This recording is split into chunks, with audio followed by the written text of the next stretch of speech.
तो चलो आज हम लोग स्टार्ट करने वाले हैं ऑप्टिक्स, राइट। तो ऑप्टिक्स का दो पार्ट है, समझो। ऑप्टिक्स कितने पार्ट में डिवाइड है? दो पार्ट में डिवाइड है। ऑप्टिक्स का दो पार्ट है। एक को हम क्या कहते हैं बच्चों? रे ऑप्टिक्स, और दूसरा हम लोग बोलते हैं वेव ऑप्टिक्स। ठीक है, तो इस चैप्टर में हम लोग लाइट्स के बारे में पढ़ाई करते हैं। अभी जो हम लोग को टारगेट है वो क्या है? हम लोग का टारगेट रे ऑप्टिक्स है। हम लोग वेव ऑप्टिक्स के बारे में कोई भी बात नहीं करेंगे। तो चलो स्टार्ट करते हैं रे ऑप्टिक्स से। What is ray optics? देखो, रे ऑप्टिक्स को हम लोग ज्योमेट्रिकल ऑप्टिक्स भी बोलते हैं, और रे ऑप्टिक्स के अंदर में लाइट को एक रे माना जाता है, रे कंसिडर किया जाता है। पढ़ो, ray optics also known as a geometrical optics is a branch of optics that describes the behaviour of light in term of rays. तो हम लोग लाइट को कैसा? एक रे की तरह बिहेव करवाएंगे, एक रे के जैसा मान के चलेंगे। और एक अप्रोक्सीमेशन है, it is based on the approximation that light travel in a straight lines. और हम लोग ये मानेंगे कि लाइट स्ट्रेट पाथ पर चलता है। जब हम लोग ये दो चीज मान लेते हैं कि लाइट मेरा एक रे के जैसा बिहेव कर रहा है और वो प्रोपेगेट कैसा कर रहा है? स्ट्रेट पाथ पर कर रहा है, सीधा लाइन पर चल रहा है, तो हम लोग कुछ फेनोमेना को समझ सकते हैं, जैसे रिफ्लेक्शन हो गया, रिफ्रैक्शन हो गया, formation of image by mirror and lenses, right. देखो, this approach is useful for understanding the phenomenon such as reflection, refraction and the formation of the image by the mirror and the lenses. ठीक है, तो हम लोग reflection समझ सकते हैं कब? जब हम लोग लाइट को रे मान रहे हैं और वो स्ट्रेट पाथ में ट्रैवल कर रहा है, तो हम लोग रिफ्लेक्शन को समझ सकते हैं कि व्हाट इज रिफ्लेक्शन और वो कैसे हो रहा है। रिफ्रैक्शन समझते हैं और इमेज का फॉर्मेशन भी समझते हैं लेंस से और मिरर से, मतलब ऑप्टिकल डिवाइस से, राइट। नेक्स्ट सर, लीनियर क्या? Rectilinear propagation of light. ठीक है, रेक्टिलिनियर यानी सीधा स्ट्रेट लाइन पे चलना। Rectilinear propagation of light, light travel in a straight line. ठीक है, as described by the rectilinear propagation of light. Diagram of the rectilinear propagation of light. यहां देखो, यहां तीन बोर्ड बना है A B C, क्लियर है, और तीनों में एक होल किया हुआ है। अब जो होल है वो एक ही लाइन पर किया हुआ है, एकदम स्ट्रेट, तभी ये जो लाइट है उसका रेज जो है वो हमारे आंख तक पहुंच पा रहा है। अगर ये रे ऑफ लाइट यहां पर ही मान लो होल बना रहता, जहां C लिखा हुआ था, तो राइट यहां तो आता, यहां आता, लेकिन फिर आंख तक नहीं पहुंच पाता। क्लियर है मेरा बात? और अगर मान लो आंख तक पहुंच जाता, तो फिर तुम ये नहीं कह सकता है कि सर लाइट स्ट्रेट पाथ पर ट्रैवल करता है। लाइट को स्ट्रेट पाथ पर ट्रैवल करने के लिए, आंख तक पहुंचने के लिए, इसका मतलब ये तीनों होल को एक ही लाइन पर बना हुआ होना चाहिए, और ये तीनों लाइन एक पर बना हुआ है, इसीलिए लाइट आंख तक पहुंच पा रहा है। बोल रहा है ना, the light is visible only when all the three pin holes are aligned, proving ना the rectilinear propagation of the light. ये प्रूव कर रहा है कि हाँ, लाइट स्ट्रेट पाथ पर ट्रैवल कर रहा है। क्लियर है मेरा बात? And this law of rectilinear propagation is valid only at microscopic level. हम लोग अभी जो बात कर रहे हैं लाइट को एक रेस का जैसे बात कर रहे हैं, वो एक मैक्रोस्कोपिक लेवल पे चल रहा है, माइक्रोस्कोपिक लेवल पे नहीं। ठीक है ना, शब्द में फर्क है। ये है मैक्रो और एक है माइक्रो। जब हम लोग माइक्रोस्कोपिक लेवल पे बात करते हैं, ठीक है, तो हम लोग बहुत इन डेप्थ जाकर के बात करते हैं, जो हम लोग को रे ऑप्टिक्स, वेव ऑप्टिक्स के अंदर पढ़ना है। क्लियर है मेरा बात? तो study in the microscopic analysis light under the wave optics. जब हम लोग लाइट को माइक्रोस्कोपिक लेवल पे देखेंगे, तो उसका बात हम लोग वेव ऑप्टिक्स के अंदर चलेंगे, जहां पर लाइट एक वेव के जैसा बिहेव करेगा और लाइट स्ट्रेट पाथ पर उस वक्त ट्रैवल नहीं करेगा। ठीक है, वहां पर हम लोग डिफ्रैक्शन जैसा फेनोमेना को पढ़ेंगे, लेकिन फिलहाल अभी हम लोग को यह मान के चलना है कि लाइट जो चलता है वो स्ट्रेट पाथ पर चलता है और उसको हम एक रे के जैसा कंसिडर करें। क्लियर है? आगे आते हैं। नेक्स्ट, बहुत इंपॉर्टेंट, लाइट रे एंड लाइट बीम। तो देखो, रे ऑफ लाइट क्या है? रे ऑफ लाइट को हम लोग कैसे रिप्रेजेंट करते हैं? बेसिकली रे ऑफ लाइट को, है ना, एक लाइन से, ऐसे स्ट्रेट लाइन से हम लोग एरो दिखा करके करते हैं। ये मेरा क्या हो गया? रे ऑफ लाइट है। रे ऑफ लाइट एक क्या लिखता है? देखो, a ray of light is idealized narrow line that represent the straight path along which the light travel. एक स्ट्रेट पाथ को रिप्रेजेंट कर रहा है जिसके अलोंग लाइट चल रहा है। क्लियर है मेरा बात? ठीक है ना। And it is a geometrical abstraction used to show the direction of light's propagation. Ray are often used in a diagram to demonstrate the light reflection and refraction and the image formation. तो जब हम लोग optics में पढ़ रहे होंगे, तो जब हम लोग रिफ्रैक्शन को दिखाना है तो हम लोग इसी रेस को शो कर रहे होंगे, रिफ्लेक्शन को दिखाना है तो यही होगा, और इमेज के फॉर्मेशन के लिए भी हम लोग रेज ऑफ लाइट का ही इस्तेमाल कर रहे होंगे। क्लियर है? नेक्स्ट आता है beam of light. Sir, beam of light क्या है? A beam is a collection of ray of light। यानी कि अगर हम यहां पर बीम ऑफ लाइट के बारे में बात करें, बीम ऑफ लाइट, तो बीम ऑफ लाइट बहुत सारे रेस का कलेक्शन है जो एक दूसरे से बहुत नजदीक होगा उसको ऐसे शो करते हैं, ये मेरा क्या हो गया, बीम ऑफ लाइट हो गया। क्लियर है? A beam is a collection of ray of light are close to each other and travel in the same general direction, beam can have the different shape and size. अब ये beam of light जो हो सकता है वो बहुत तरह का हो सकता है, जैसे कि यहां पर ही हम लोग दिखाएं तो इस बीम ऑफ लाइट को हम लोग क्या कह सकते हैं, इस बीम ऑफ लाइट को हम लोग पैरेलल बीम ऑफ लाइट कह सकते हैं। ये क्या है मेरा, जो अभी हम दिखाएं वो मेरा पैरेलल बीम ऑफ लाइट है, ठीक है, ये पैरेलल बीम है। और ऐसा हो सकता है सर कि ये हमारा जैसे यहां भी दिख रहा है तुमको पैरेलल बीम, डाइवर्जिंग भी हो सकता है। डाइवर्जिंग के लिए क्या है कि मान लो कोई एक पॉइंट ऑफ सोर्स से रे ऑफ लाइट निकला और ऐसे फैल गया, तो इस तरह से बिखर रहा है, तो हम लोग इसको क्या बोलेंगे, ये डाइवर्जिंग बीम ऑफ लाइट है। क्या है सर आपका, डाइवर्जिंग बीम ऑफ लाइट है, ये डाइवर्जिंग बीम ऑफ लाइट है, सिंपल। और हो सकता है क्या, converging beam of light. Converging beam of light को कैसे समझेंगे, किसी सर्टेन पॉइंट पर बहुत सारा रेज ऑफ लाइट आकर के एक ही पॉइंट पर आकर इंटरसेक्ट कर रहा है या एक ही पॉइंट पर आकर के मिल रहा है, तो ऐसे लाइट को हम लोग क्या बोलते हैं, हम लोग कन्वर्जिंग बीम ऑफ लाइट बोलते हैं। ये मेरा क्या है, कन्वर्जिंग है, ठीक, ये मेरा कन्वर्जिंग बीम है, ये मेरा डाइवर्जिंग बीम है, ये मेरा बीम ऑफ लाइट है जो कि पैरेलल है, और ये शो क्या कर रहा है बच्चा, ये मेरा कर रहा है रे को, एक सिंगल रे को शो कर रहा है। क्लियर है, सिंगल रे, एक शो लाइन दिखा दी है, सिंगल रे, बहुत सारे रेस को एक साथ बना दिए, बीम है। अगर पैरेलल बना दिए तो पैरेलल बीम, अगर इसको फैलाते हुए बना दिए तो डाइवर्जिंग हो गया, और किसी एक पॉइंट पर ला करके इस तरह से मिला दे रहे हैं, तो ये मेरा क्या हो गया सर, ये मेरा कन्वर्जिंग बीम ऑफ लाइट हो गया। आई होप मेरा बात समझ आ गया और यहाँ फिगर देख के भी समझ आ गया। अगर कोई तुमसे पूछ ले कि बीम ऑफ लाइट कितना प्रकार का है, तो यहाँ पर ऐसे बोल सकते parallel beam, converging beam and diverging beam, और फिगर से तुमको ये बात भी समझ आ जाना चाहिए। चलो नेक्स्ट देखते हैं सर, नेक्स्ट क्या है, different type of light rays. तो पहला लाइट रेज जो ऑप्टिक्स के अंदर इस्तेमाल होता है ज्यादा, वो है पैराएक्सियल, और दूसरा कौन है, मार्जिनल। सर पैराएक्सियल क्या होता है, देखो मान लो ये मेरा मिरर है, ये मेरा मिरर है, ये कोई कनकेव मिरर है। अब अगर कोई ले लगभग, ये मेरा प्रिंसिपल एक्सिस है, ये मेरा प्रिंसिपल एक्सिस है जो पोल से पास हो रहा है मिरर में, 10th क्लास में पढ़े होंगे।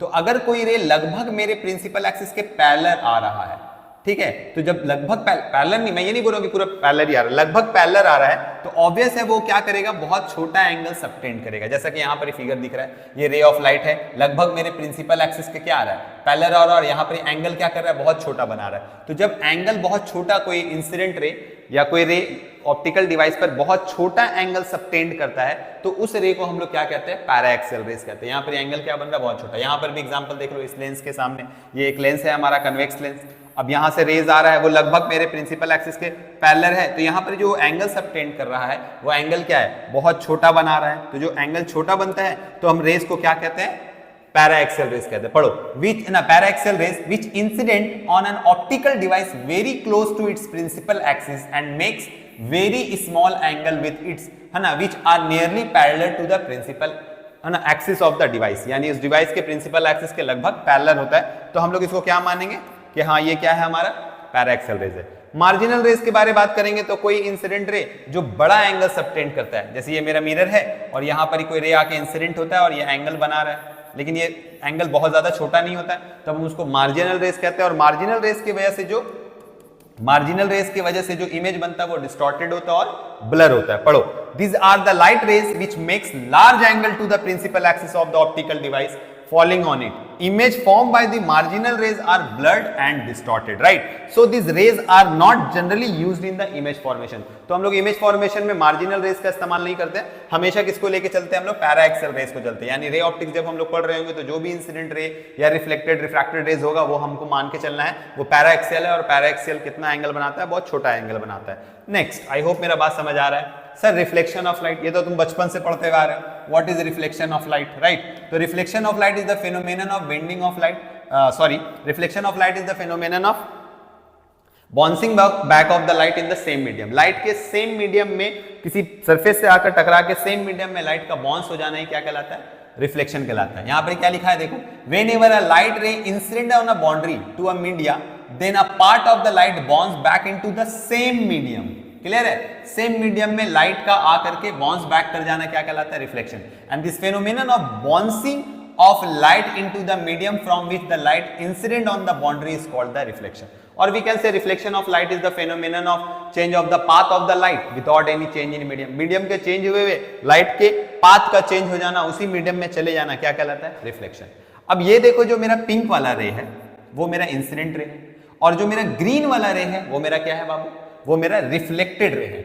और यहां पर जो हम लोग जिस पॉइंट पर इंसिडेंस हुआ है, angle of incidence, the point of incidence, वहां पर हम लोग क्या ड्रॉ करते हैं, एक नॉर्मल हम लोग सरफेस के साथ ड्रॉ करते हैं। फॉर एग्जांपल समझो, ये वाला एक मेरा कोई प्लेन है या कोई मिरर है, उस पे एक रे आता है ऐसे, ये मेरा क्या कहलाएगा, इंसिडेंट रे कहलाएगा। ये क्या कहलाएगा, इंसिडेंट रे। और ये पॉइंट ऑफ इंसिडेंस, जिस पॉइंट पर आके बनेगा, हमारा धर्म है कि हम वहां पर ही एक नॉर्मल बनाएंगे, और इंसिडेंट रे और नॉर्मल के बीच का जो एंगल होगा उसे हम क्या कहेंगे, एंगल ऑफ इंसिडेंस। और ये रे टकराने के बाद ये रिफ्लेक्ट हो जाएगा। ये जो रिफ्लेक्ट हुआ है, तो नॉर्मल और रिफ्लेक्टेड रे के बीच का जो एंगल कहलाता है वो क्या कहलाता है, एंगल ऑफ रिफ्लेक्शन। यानी, और इसको हम लोग डिनोट किससे करते हैं, आर से। यहां तक मेरा बात क्लियर है।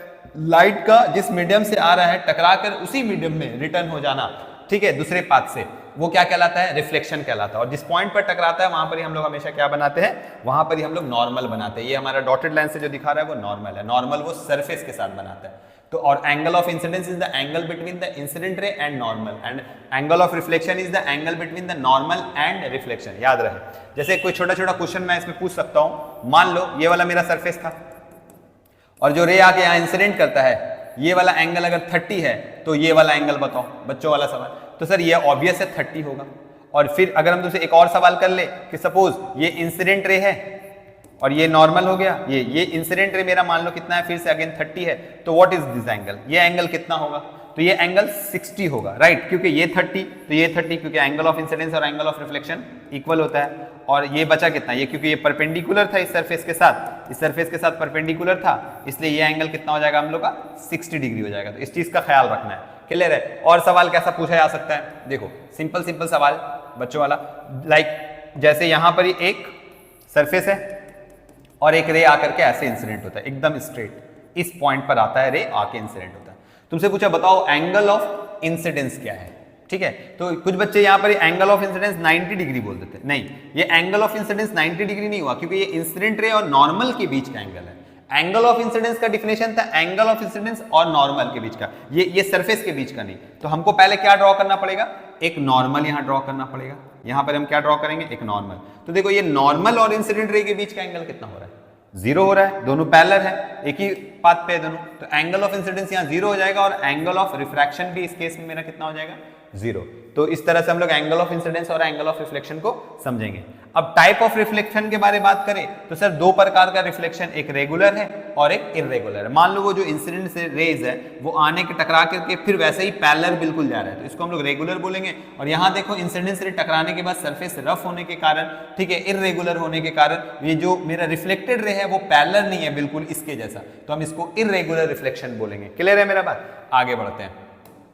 Sir laws of reflection, laws of reflection तुम लोगों को समझा ही दिए कि sir the angle of incidence is equal to the angle of reflection. So according to the law of reflection मैं कह सकता हूं कि एंगल आई और एंगल और क्या होता है, इक्वल होता है। ये देखो तुम्हारा एंगल ऑफ इंसिडेंस है जो इस नॉर्मल और इस ग्रीन लाइन के बीच में बन रहा है, और ये एंगल ऑफ रिफ्लेक्शन है जो नॉर्मल और रिफ्लेक्टेड रे के बीच में बन रहा है, और ये मेरा प्लेन मिरर को रिप्रेजेंट कर रहा है। सेकंड लॉ क्या बोलता है, the incident ray, the normal and reflected ray at the point of incidence all lies on the same plane. सब एक ही प्लेन पे लाई करता है, और वो प्लेन ये है, ये जो व्हाइट वाला प्लेन है वो ये इंसिडेंट रे, ये नॉर्मल और ये रिफ्लेक्टेड रे है, और ये वो प्लेन है। फॉर एग्जांपल हम अगर यहाँ पर एक प्लेन मिरर बना लेते हैं और इस मिरर पे ला करके एक रे इंसिडेंट कराते हैं, ये मेरा इंसिडेंट रे हो गया, क्लियर है। और ये मेरा क्या हो गया, ये मेरा नॉर्मल है, और ये मेरा कौन हो गया, रिफ्लेक्टेड रे है। तो incident ray, normal and reflected ray at the point of incidence all lies on the same plane. और वो प्लेन ये प्लेन नहीं है, ये एम डैश नाम दे देते हैं हम इसका।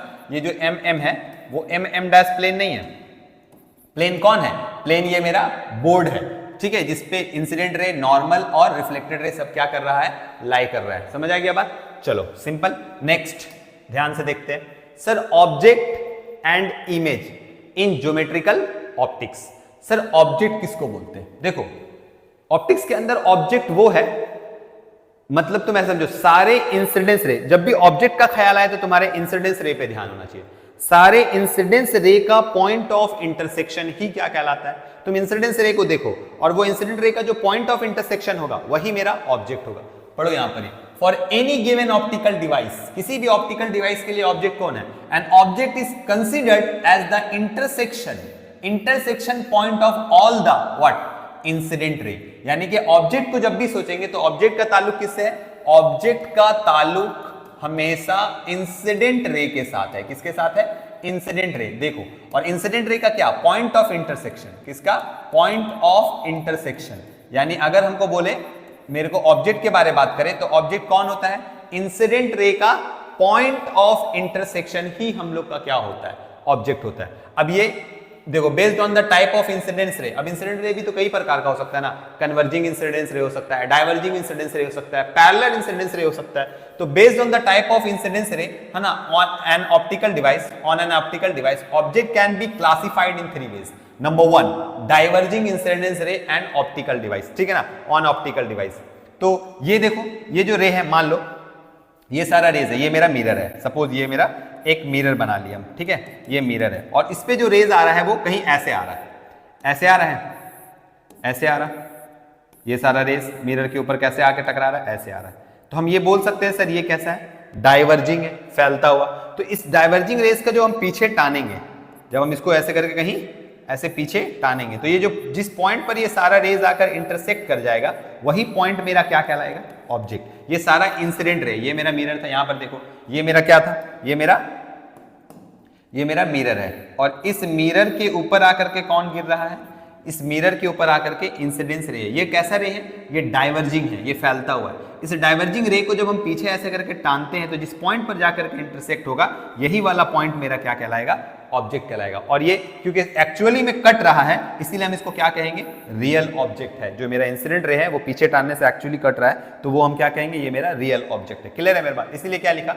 There intersection point will be in the direction opposite to the direction of the propagation of the light, है ना, and this point is always regarded as the real object. तो ये मेरा कैसा कहला रहा है? Real object. यानी कि हम ये मान सकते हैं या याद रख सकते हैं कि डाइवर्जिंग इंसिडेंस रे का जो पॉइंट ऑफ इंटरसेक्शन होता है वो एक्चुअली मीट करता है, और वहां पर जो ऑब्जेक्ट होता है उसको हम लोग क्या मानते हैं? रियल मानते हैं।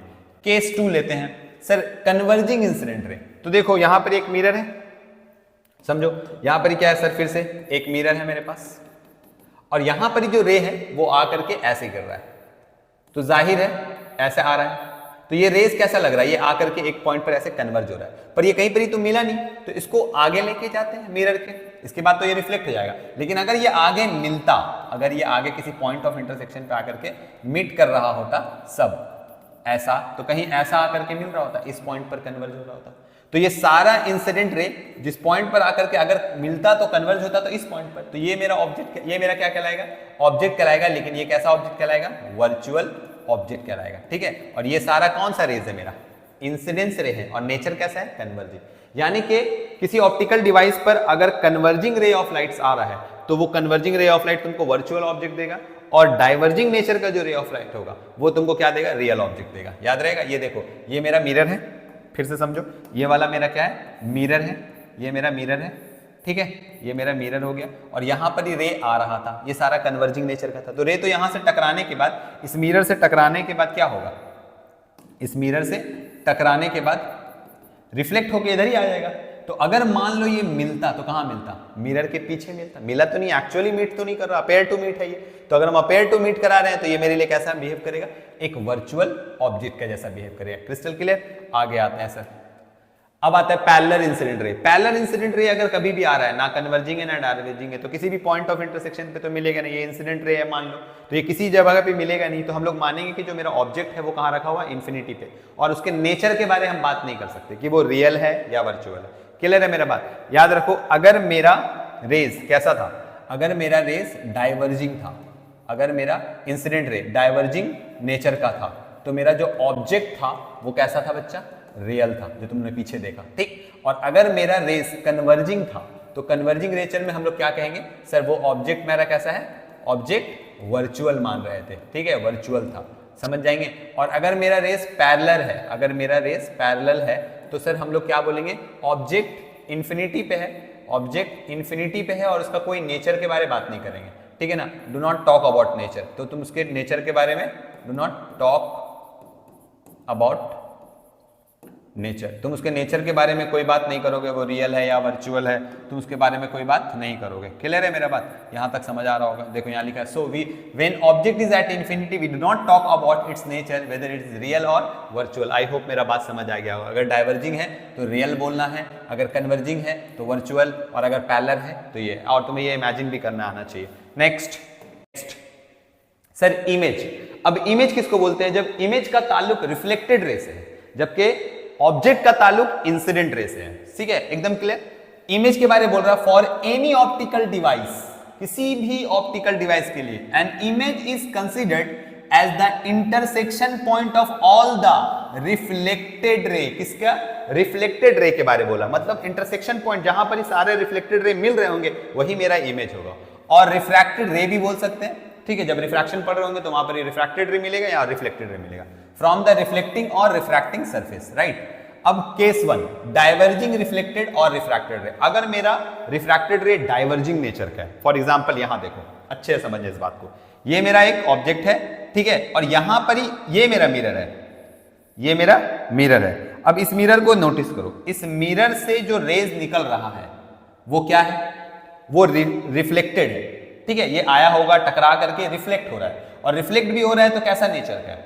रिफ्लेक्ट होने के बाद ये डाइवर्ज हो रहा है। ठीक है, तो डाइवर्जिंग रिफ्लेक्टेड रे है। तो इन सारे रिफ्लेक्टेड रे को पकड़ के एक पॉइंट पे लाके मिला दो। पीछे अगर हम इसको ऐसे करके एक्सटेंड करते, इधर आकर के मिलता, तो ये ठीक मेरे को किसके पीछे? ऑप्टिकल डिवाइस के पीछे मिल रहा है, तो ये मेरा क्या है? कैसा होगा? वर्चुअल इमेज होगा। क्लियर है मेरा बात? इस केस में भी और आगे देखो, ये मेरा मिरर है, ये रिफ्लेक्टेड रे है, और अगर ये रिफ्लेक्टेड रे इस मिरर के लिए क्या हो जा रहा है? इस मिरर के लिए इंसिडेंट है और इसके लिए रिफ्लेक्टेड है। अगर हम इसको ऐसे पीछे पकड़ करके मिलाते हैं तो ये इसके लिए क्या बनेगा? इमेज बनेगा, क्योंकि ये इसके लिए तो रिफ्लेक्टेड रे है, इस मिरर के लिए रिफ्लेक्टेड रे है, और रिफ्लेक्टेड रे का पॉइंट ऑफ इंटरसेक्शन क्या कहलाता है? इमेज कहलाता है, और ये वर्चुअल है। और उस केस के लिए क्या करेंगे? इस मिरर के लिए, ये जो मिरर के लिए ये जो रे जा रहा है उसके लिए कैसा रे है? उसके लिए इंसिडेंट रे है, और अगर ये इंसिडेंट रे है तो इसका पॉइंट ऑफ इंटरसेक्शन क्या आएगा? ये तुम्हारे लिए ऑब्जेक्ट है, यानी कि ये पॉइंट इसके लिए इमेज, और उस मिरर के लिए कैसा बिहेव कर रहा है? ऑब्जेक्ट के जैसा, है ना। Incident ray on optical device, ये ऑप्टिकल डिवाइस है, ये मिरर है मेरा, और इस मिरर पे ये इंसिडेंट है, जबकि इसके लिए क्या है? रिफ्लेक्टेड है। टकरा करके इस मिरर से टकरा करके ऐसे जा रहा है और उस पे जाके टकरा रहा है, तो ये जो रेज है ये इसके लिए रिफ्लेक्टेड और इसके लिए इंसिडेंस है। और इंसिडेंस रेज का ही पॉइंट ऑफ इंटरसेक्शन ऑब्जेक्ट होता है, और रिफ्लेक्टेड रे के लिए पॉइंट ऑफ ऑब्जेक्ट इमेज होता है। यानी कि ये पॉइंट इस मिरर के लिए इमेज और उसके लिए कैसा बिहेव करेगा? ऑब्जेक्ट के जैसा बिहेव करेगा। क्लियर है? Virtual image for the optical device and real object और ऑप्टिकल डिवाइस 2 के लिए। पहला वाला के लिए क्या है सर आपका? ये वर्चुअल इमेज है, और दूसरे वाला के लिए क्या है? ये रियल ऑब्जेक्ट है। आई होप मेरा बात समझ आ गया। सेकंड केस देखते हैं इसी का। ये देखो, कन्वर्जिंग रिफ्लेक्टेड रे और refracted rays of from optical device. तो देखो ये वाला जो रे है ये मेरा मिरर है, अब ये रिफ्लेक्टेड रे है, ठीक है, ये रिफ्लेक्टेड रे है। तो ये जो रिफ्लेक्टेड रे ऐसे जा रहा है, ये किसी एक पॉइंट पर जाकर इंटरसेक्ट कर, तो ये रिफ्लेक्टेड रे जिस पॉइंट पर मिल रहा है वही मेरे लिए इमेज है, और ये एक्चुअली मीट हो रहा है, इसीलिए हम इसको क्या बोलेंगे? ये मेरा रियल इमेज है। क्लियर है मेरे बात? अब यहां पर भी देखो, यहां पर भी रिफ्लेक्टेड रे दिख रहा है तुमको, ठीक है, ये रिफ्लेक्टेड रे। तो ये रिफ्लेक्टेड रे जो है तुम्हारा, ये पहला ऑप्टिकल डिवाइस है, और ये कैसा है? कन्वर्जिंग है। तो यहां पर जो इमेज बन रहा है ये रियल इमेज है फॉर ऑप्टिकल डिवाइस 1, और इसके लिए ये क्या हो गया? इसके लिए यही रे इंसिडेंस है, इसके लिए रिफ्लेक्टेड है लेकिन इसके लिए इंसिडेंट है। तो आगे मिलाएंगे तो ये मेरा ऑब्जेक्ट बने, यहां पर यहां इमेज बन रहा है, इसके लिए इमेज है, लेकिन यही पॉइंट इसके लिए क्या कहलाएगा? Object. Real image for optical device 1 and virtual object for optical device 2। I hope मेरा बात समझ आ गया। Next sir, parallel reflected ray और refracted ray from the optical device. When light rays reflected और रिफ्रैक्टेड, वो रिफ्लेक्टेड हो या refracted हो from an optical device are parallel, then in this case we considered image located at infinity. यानी कि अगर कोई रिफ्लेक्टेड रे और रिफ्रैक्टेड रे पैरेलल जा रहा है तो हम मानेंगे हमारा इमेज कहां पर बन रहा है? हमारा इमेज इंफिनिटी पे बन रहा है, और उसका नेचर रियल है या वर्चुअल है ये हमको मालूम नहीं है। We do not talk about the nature, right.